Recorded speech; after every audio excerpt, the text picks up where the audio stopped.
সুনান ইবনে মাজাহ জিলদে আউয়াল 244 নম্বর হাদিসে পাকের মধ্যে আল্লাহর হাবিব সাল্লাল্লাহু আলাইহি ওয়াসাল্লাম বলেছেন, মা ইজতামাআ কওমুন ফি বাইতিন মিন বুয়ুতিল্লাহ।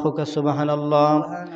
আল্লাহর হাবিব রাহমাতাল লিল আলামিন বলেছেন, আল্লাহ রাব্বুল আলামিনের ঘরসমূহের মধ্য থেকে কোনো একটি ঘরের মধ্যে যদি আল্লাহ রাব্বুল আলামিনের কিছু সংখ্যক বান্দা একত্রিত হয়, ইয়াতলুনা কিতাবাল্লাহ, আর আল্লাহ রাব্বুল আলামিনের কিতাব কোরআন কারীম যদি তারা তিলাওয়াত করা হয়, ওয়ায়াতাদারাসুনাহু বাইনাহুম, ওই তিলাওয়াতকৃত আয়াত কারিমাগুলা যদি নিজেদের মধ্যে বোঝার জন্য চেষ্টা করা হয়, ইল্লা হাফাতহুমুল মালাইকা, ফেরেশতারা তাদের চতুর্দিকে পরিবেষ্টন করিয়া গিরিয়া রাখেন।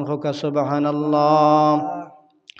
ওয়া নাযালাত আলাইহিমুস সাকিনাহ, আর ওই মানুষগুলোর উপরে আল্লাহ পাক রব্বুল আলামিনের পক্ষ থেকে তরফ থেকে সাকিনা বর্ষিত হয়। সুবহানাল্লাহ। সাকিনা হচ্ছে অন্তরের প্রশান্তি। অন্তরের প্রশান্তি, সাকিনা এমন মহান নিয়ামত আল্লাহ পাক রব্বুল আলামিনের তরফ থেকে পক্ষ থেকে। আমার প্রিয় ভাইয়েরা, যদি আল্লাহ পাক রব্বুল আলামিন দুনিয়ার কোনো মানুষকে তামাম পৃথিবীর মালিকও বানিয়ে দেন, আর ওই মানুষটার অন্তর থেকে যদি আল্লাহ পাক রব্বুল আলামিন সাকিনা উঠিয়ে নেন গি, তাহলে ওই মানুষটা মনে করবে আমার মতো কষ্টে আর এই পৃথিবীর মধ্যে কোনো মানুষ নেই।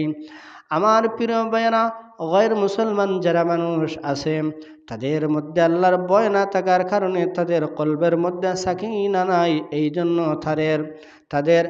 তারা শারীরিক সুস্থ, কিন্তু মানসিক তারা একদম মরা। তারা কোনো শান্তির মধ্যে থাকতে পারে না। দুনিয়ার মধ্যে যারা মানুষ বিষ খাইয়া নিজে নিজে মারা যায়, ফাঁসি লাগি মরে যায়, আরও বিভিন্ন পন্থা পদ্ধতি অবলম্বন করে মানুষ মারা যায়, এই মানুষগুলো শুধুমাত্র সাকিনার অভাবেই মারা যায়।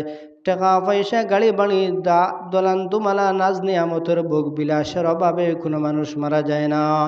সাকিনা হচ্ছে এমন একটি মহা নিয়ামত, আল্লাহ পাক যাকে সাকিনা দান করেন সেই মানুষ, আপনার গরিব হোক চাহে ধনী হোক, এই মানুষটাও সবচেয়ে আরামের মধ্যে থাকে বলে সে আশাবাদী হয়ে যায়।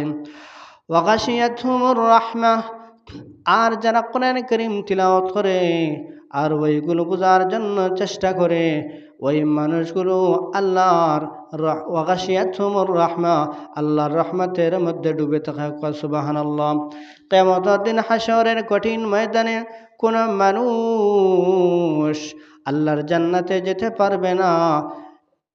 এই আল্লাহর রহমত ব্যতি রেখে যারা এই জান্নাতের মধ্যে যাবে, শুধুমাত্র তারা রহমতের মাধ্যমে জান্নাতের মধ্যে যাবে। সুবহানাল্লাহ।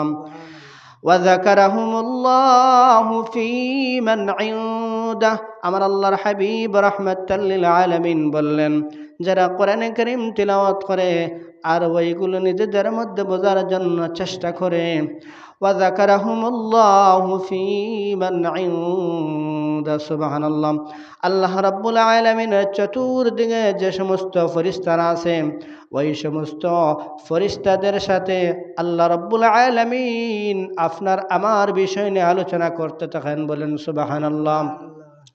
আল্লাহ পাক ফেরেশতাদেরকে ডেকে বলেন, ও আমার ফেরেশতারা, আমার ওই বান্দারা এখানে বসে তারা কি করতেছে? ফেরেশতারা বলেন, আয় আল্লাহ, তোমার বান্দারা এখানে বসে তোমার কালাম তিলাওয়াত করতেছে। আল্লাহ পাক বলেন, ও আমার ফেরেশতারা, আমার ওই বান্দারা এখানে বসে তারা আমার কালাম তিলাওয়াত করছে, কি জন্য করতেছে? ওই সময় ফেরেশতারা বলেন, আল্লাহ, আপনার ওই সমস্ত বান্দারা এখানে বসে আপনার পাক কালাম তিলাওয়াত করতেছে আপনার সন্তুষ্টি অর্জনের জন্য। আল্লাহ পাক বলেন, ও আমার ফেরেশতারা, ওই আমার বন্দাগুলা আমার দেখছেনি। ফেরেশতারা বলেন, আয় আল্লাহ, আপনার বন্দারা আপনারে দেখছে না। আল্লাহ পাক বলেন, ও আমার ফেরেশতারা, আমার ওই বন্দারা আমার জান্নাত দেখছেনি। ফেরেশতারা বলেন, মাবুদ, ও আমার আল্লাহ, আপনার ওই বন্দারা আপনার জান্নাতও দেখছে না। আল্লাহ পাক বলেন, ও আমার ফেরেশতারা, আমার ওই বন্দাগুলা আমার জাহান্নামরে দেখছেনি। ফেরেশতারা বলেন, মাবুদ, আপনার জাহান্নামও তারা দেখছে না। আল্লাহ পাক বলেন, ও আমার ফেরেশতারা, তোমরা সাক্ষী থাকরে ওই মানুষগুলো আমার দেখছে না, আমার জান্নাতও দেখছে না, আমার জাহান্নামও দেখছে না। এরপরেও আমি আল্লাহ পাক রব্বুল আলামিনের পাক কালাম তারা তিলাওয়াত করতেছে, আর ওইগুলো নিজেদের মধ্যে বোঝার জন্য চেষ্টা করতেছে, শুধুমাত্র আমার সন্তুষ্টি অর্জনের জন্য, জাহান্নাম থেকে মুক্তি পাওয়ার জন্য, জান্নাতে যাওয়ার জন্য। ও আমার ফেরেশতারা, তোমরা সাক্ষী তা করে আমার ওই বান্দাগুলোকে আমি ক্ষমা করে দিলাম। হোক সুবহানাল্লাহ। আমার প্রিয় ভাইয়েরা, আল্লাহ পাক রব্বুল আলামিনের কাছে যারা ক্ষমা প্রাপ্ত হবে, তারাই বেশক নিশ্চিত আশা করা যায় তারাই হবে আমার আল্লাহ পাক রব্বুল আলামিনের সবচেয়ে সেরা জায়গা, চিরসুখ শান্তির বাগান জান্নাতি, সেই মহাজান্নাতের অধিবাসী তারাই হবে। হোক সুবহানাল্লাহ। আমার প্রিয় ভাইয়েরা, মহাজান্নাত এমন একটি জায়গা, তামাম পৃথিবীর সমস্ত সুখ আর শান্তি একত্রিত করলেও জান্নাতের 1 মিনিটের সুখের সমান হবে না। আমার আল্লাহ রাব্বুল আলামিন মুত্তাকি সালেহিন বান্দাদের জন্য সেই মহাজান্নাত তৈরি করে রেখেছেন। এই মহাজান্নাত এমন একটি জায়গা, আমার আল্লাহ পাক রব্বুল আলামিন ওনার মেহবুব বান্দা বন্দীদেরকে দান করবেন। সেই মহাজান্নাতের মধ্যে যারা জান্নাতি হবে, সেখানে তারা চিরকাল থাকবে।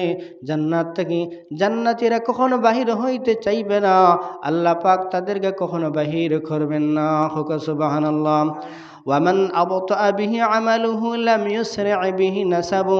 আল্লাহর হাবিব বললেন, দুনিয়াতে যাদের সৎ কর্ম কম হবে, কিয়ামতের দিন হাসরের কঠিন ময়দানে তাদের বংশ মর্যাদা কোনো উপকারে আসবে না।